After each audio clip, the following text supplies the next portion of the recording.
अस्सलाम वालेकुम friends, welcome to my channel innovative tech and DIY.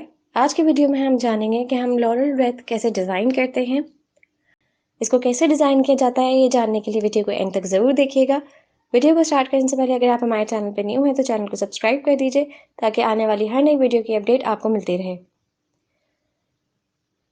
हम इसके स्ट्रोक को डिसेबल रखेंगे और एक एलिप्स टूल ड्रॉ करेंगे। शिफ्ट की को प्रेस करते हुए एलिप्स टूल ड्रॉ करेंगे तो एक परफेक्ट एलिप्स टूल ड्रॉ होगा। इसकी एक कॉपी बना लेंगे।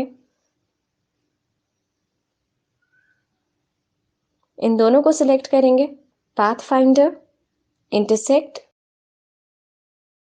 तो एक पेटल की तरह हमारे पास शेप रेडी हो जाएगा। इसकी भी एक कॉपी बना लेंगे और इसकी एक और कॉपी बना के हम साइड पे रख देंगे।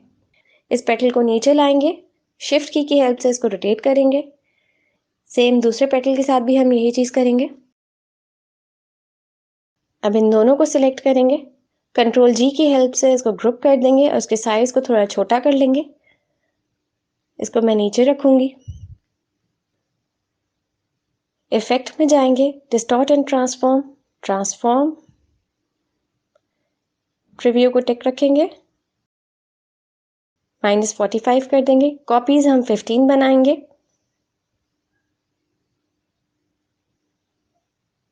स्केल के वर्टिकल्स को 96 और हॉरिजॉन्टल को भी 96 रखेंगे।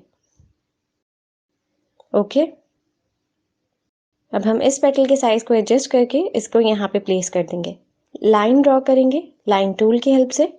इसके साइज को थोड़ा छोटा करेंगे। स्ट्रोक पे जाएंगे, विड्थ इसकी 6 रखेंगे। प्रोफाइल में ये रखूंगी। इसको यहाँ पे प्लेस कर देंगे। अब इस पूरे को सिलेक्ट करेंगे, ब्रश में जाएंगे, यहाँ पे न्यू ब्रश, आर्ट ब्रश में इसको ऐड कर देंगे। हमारा डिज़ाइन ऐड हो गया है। अब हम एक एलिप्स टूल ड्रॉ करेंगे। इसमें फिल को डिसेबल रखेंगे।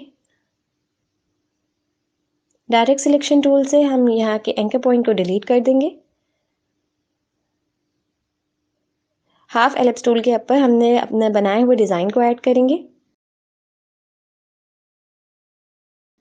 इसको रोटेट कर देंगे।